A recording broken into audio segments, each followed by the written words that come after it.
Welcome to The Road Reflected with Nicole Wakelin. Automotive from the lighter side.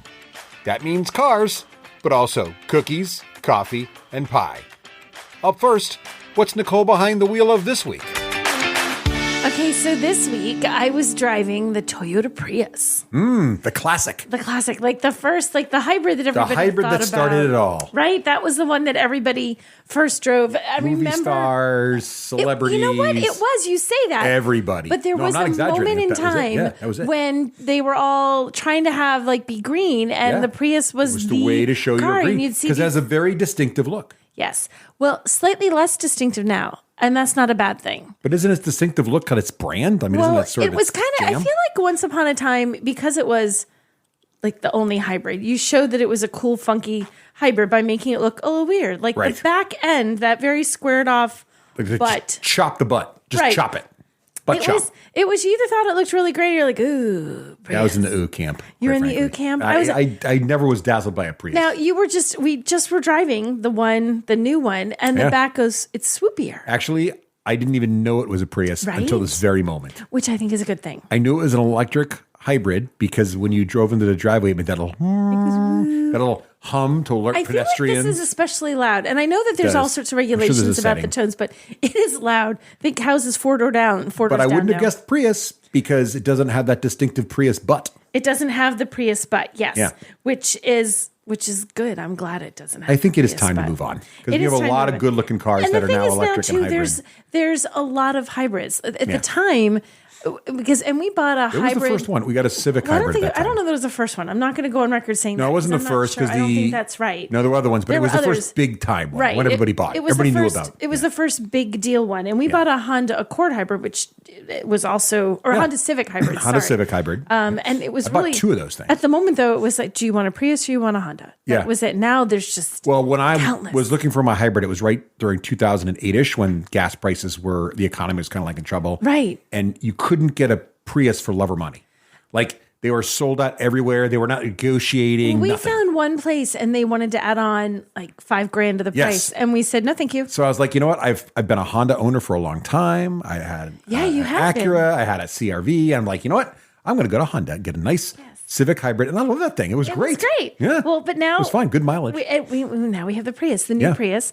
There's also the Prius Prime, which is a plug-in version. This is just straight up Prius. Do they have 3 flavors still? Or just Only 2? 2. There's the plug-in hybrid, and which they call the Prius Prime. Yeah. And then there's the just straight up hybrid. There's not a full electric Prius. There's not a full EV Prius. Okay. So Prius.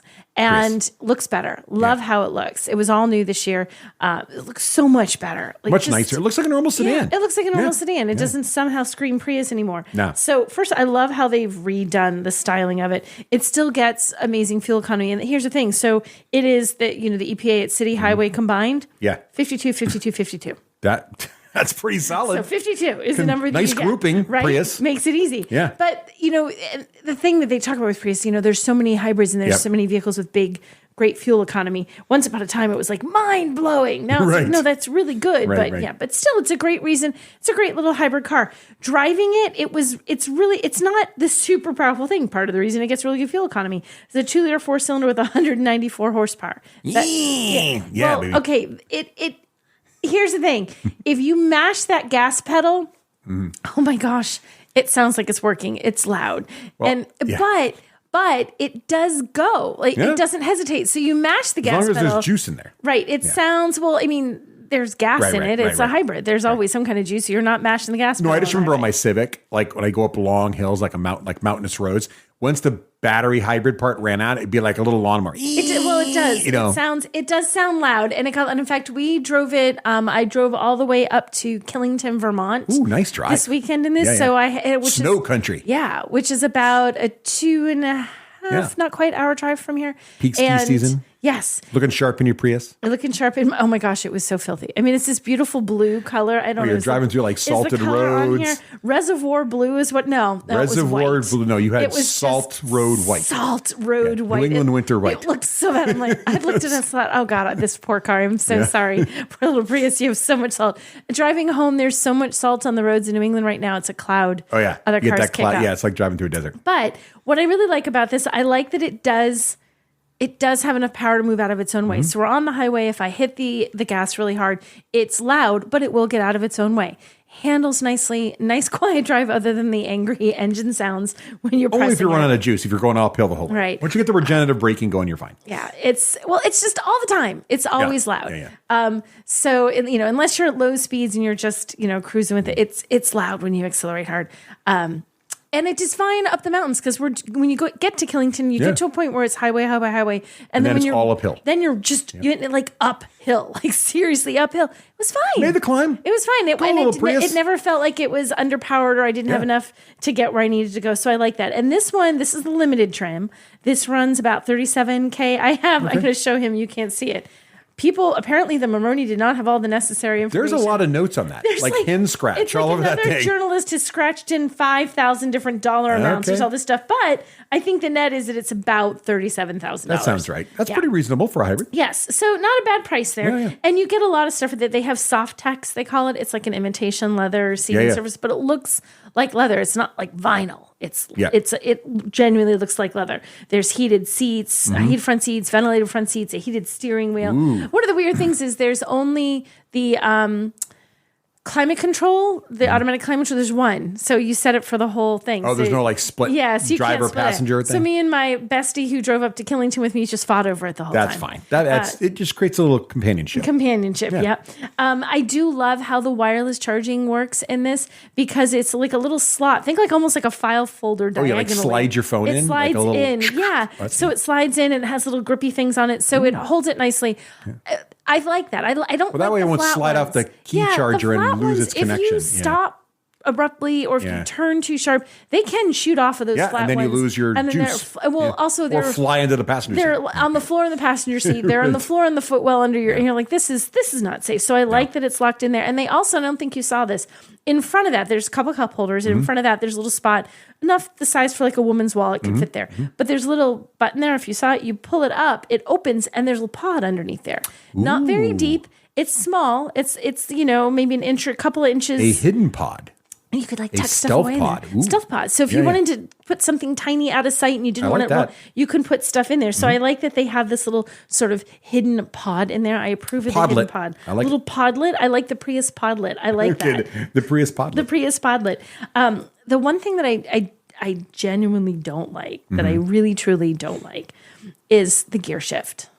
Ooh. So the gear shift, I miss the days of every gear shift just being the same. I understand they're all trying to improve upon things. Yeah, they're all trying to be fancy now, which for the average citizen, you figure it out, but for an automotive journalist who's in a new car every week. So you have that moment where you sit down, you're like, wait, how does this one? It's like when you rent a car and you're like, what are all these things? Right. What's going on? They're never the same. Right. But this has a button that you push for park, but then there's a little gear, a little tiny knot. It like sticks up maybe 2 inches, tiny little gear shift.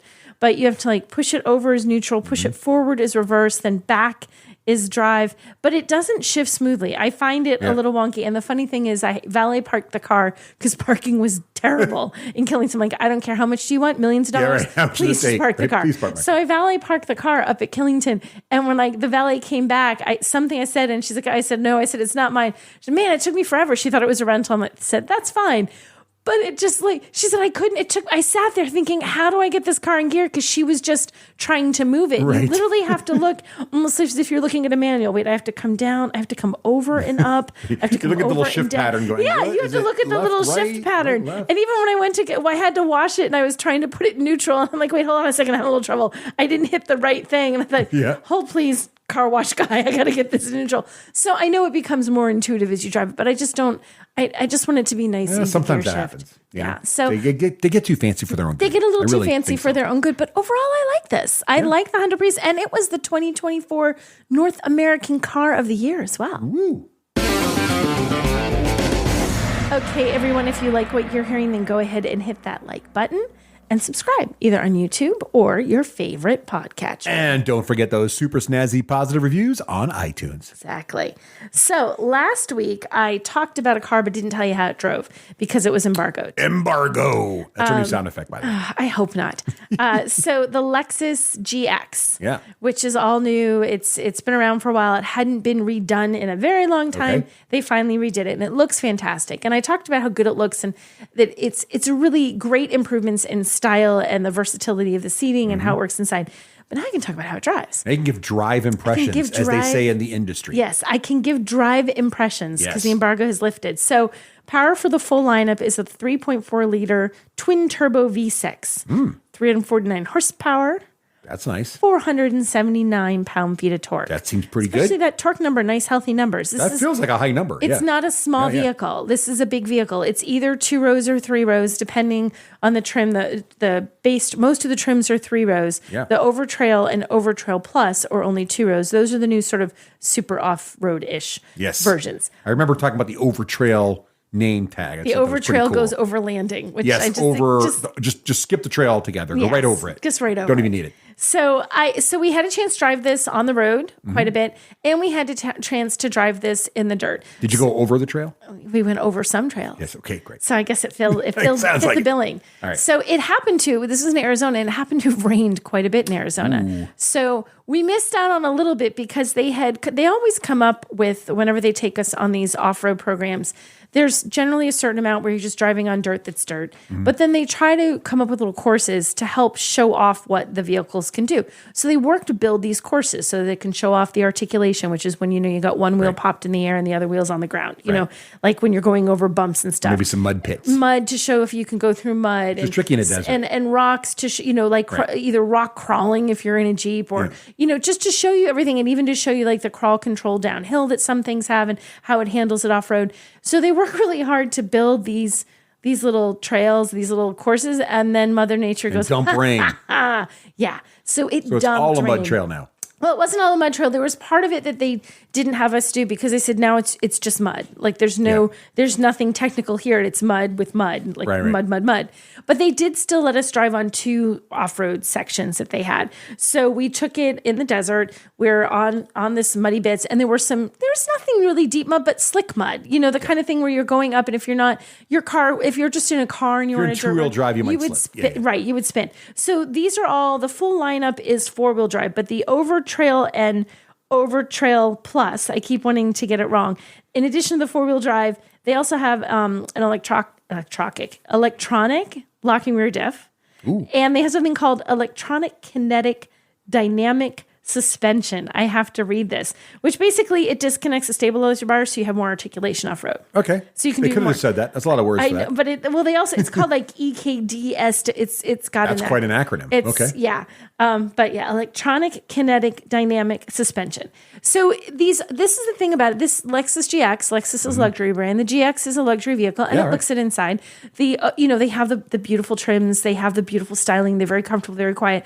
But you really can take this off-road. This isn't just some like, oh yeah, I have an off-road vehicle, and no, but really off-road for me means I can drive down. They're kind of saying, hey, path. Land Rover, we got game. Yes. I don't know that they have Land Rover game, but they're working it, man. Okay. All right. And if you look at like, what's the car? The Defender. It has very Defender-ish vibes. Yeah, it has a Defender look in the pictures. So the Lexus GX, you can absolutely go off-road in this. I can't imagine how many people will. I'm sure some people really will take it off-road.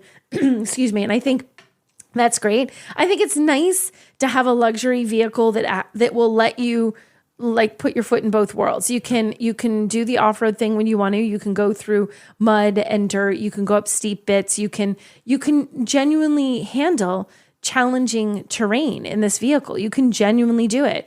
As opposed to something that says, well, I'm an SUV. Just because you're an SUV doesn't mean that you can go out and actually prove yourself out in the dirt. This vehicle does. And then it just as easily finish driving in the dirt, head back out onto the highway, drive to your fancy hotel. How was it on the highway? It was very good on the highway. On the highway, it's very nice. I mean, it has plenty of power. That's a lot of power. That 349 Did it feel like it was driving a truck? No, or a sedan? It doesn't feel trucky. It feels, you feel the weight of it. It's big.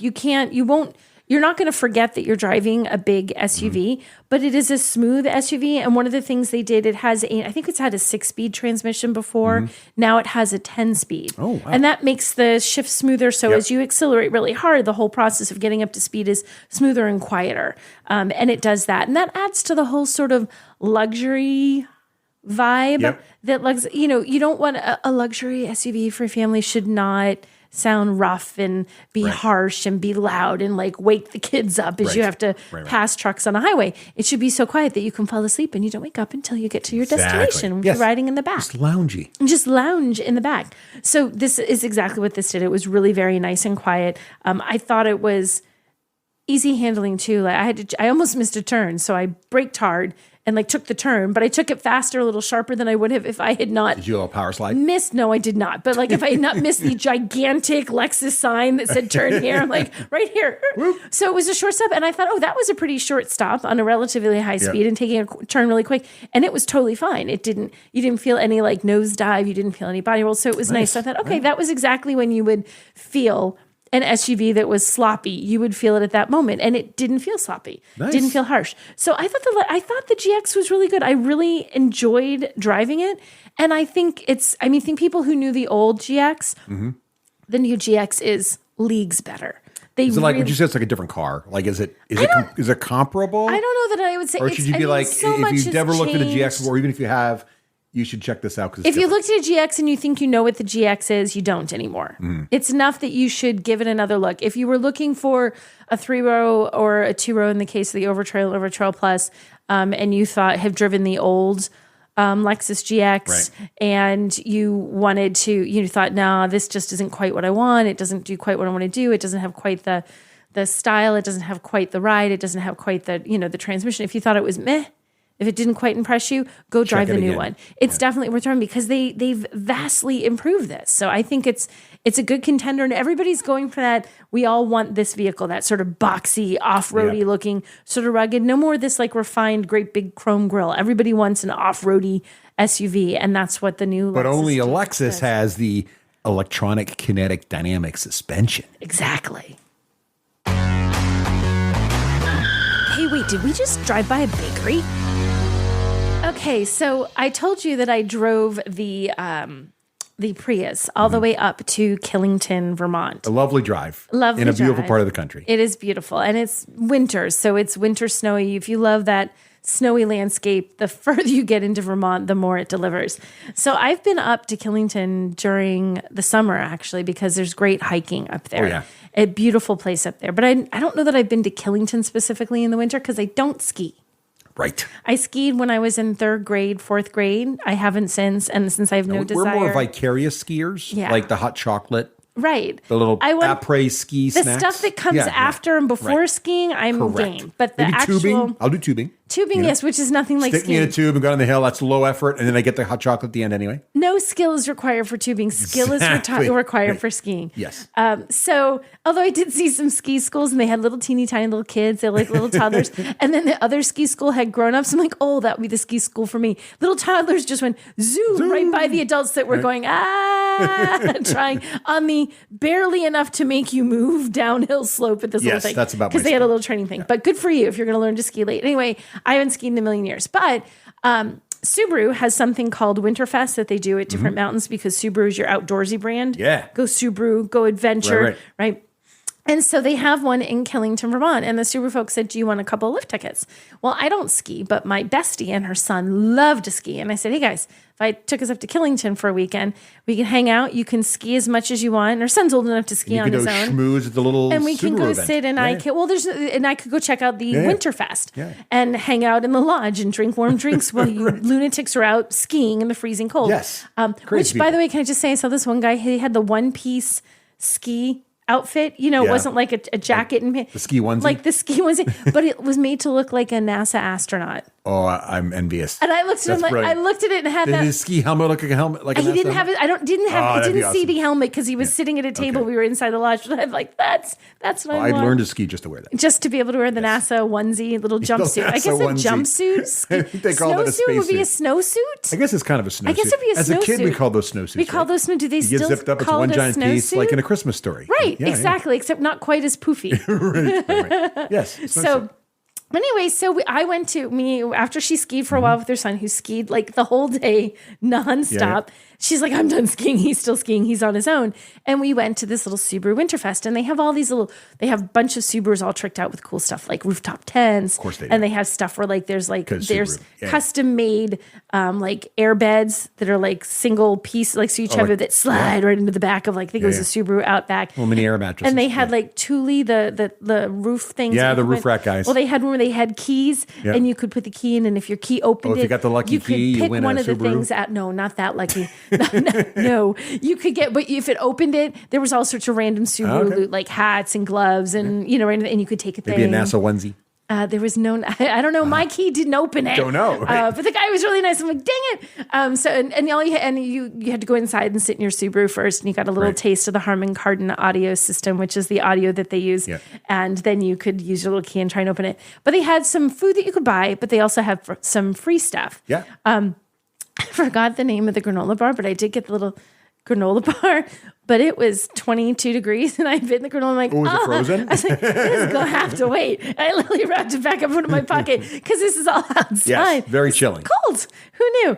But they also had something called Waffles. Wait, you mean waffle? No, Waffles. It was a waffle, but with a V. Waffle. V like Victor. Yeah. Waffles. So one F, one V, no W's. Correct. Got it. Okay. Waffles. And there's a big line, and there's two guys that were like having the time of their life. Everybody knew hilarious. it was up with waffles. Like you had to be there. You had to. So they had the little thing. You know the thing that does toast in a cafeteria where you slip your like the little mechanical thing, and the toast goes down a level and it under the heat out lamps the bottom and drops up. Yeah. So they were cooking the waffles in one of these. Ooh. And do you they could look go like up there. waffles? They were like Belgian waffles. You know the mini ones that are like very the round sweet ones you get on like street waffles that have the pearl sugar. I've never in my life called them street waffles, but okay. Because they come in a little piece of paper you hold in your hand, right? That makes them a street waffle? Yeah, because you can eat them on the street. Like when you get a waffle at a diner in America, they're on a plate.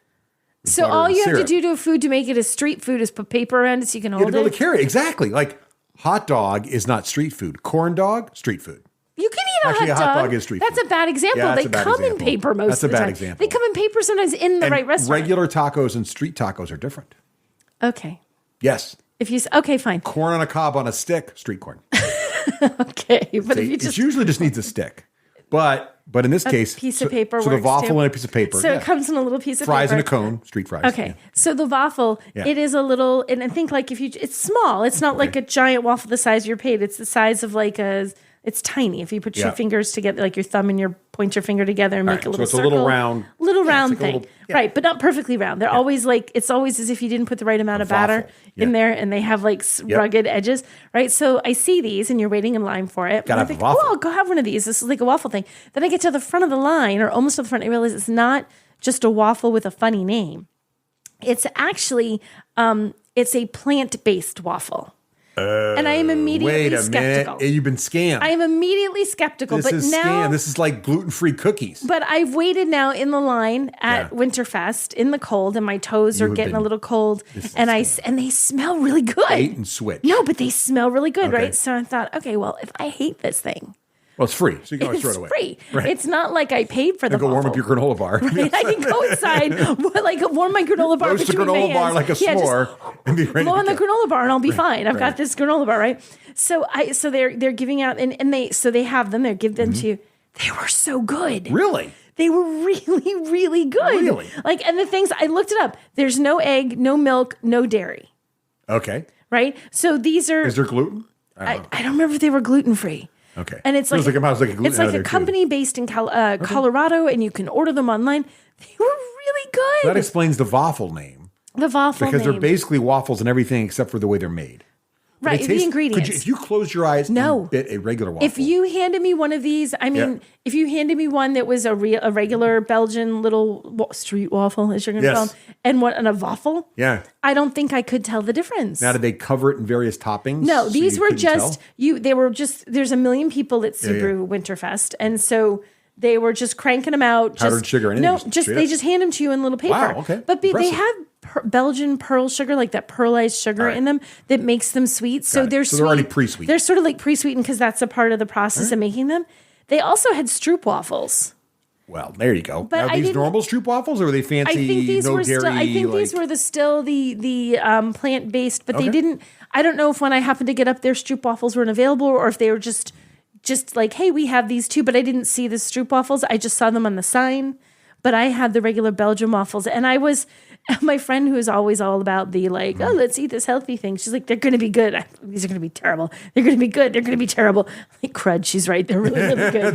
they're delicious. They were delicious. All right. Like I would pay money for them. I didn't. Wow. Okay. Because they so the gave next me one time we for see free. a waffle in the wild, you're going to buy it. I don't know if they have waffles in the wild in the store. Maybe they do. Someone makes them. I feel like it's the kind of thing that I like. You know, you find it at Whole Foods.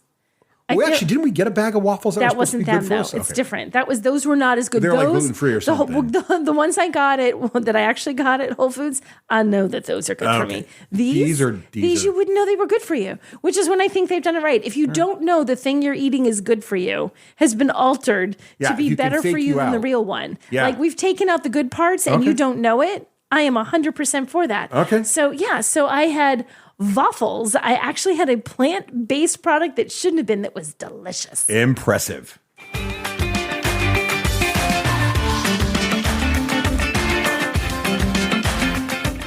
Thanks for listening to The Road Reflected. To follow more of Nicole Wakeland's adventures, head on over to NicoleWakeland.com. There you'll find links to her social media from TikTok to Twitter, as well as her work across a wide range of media outlets. Until next time, keep it shiny side up.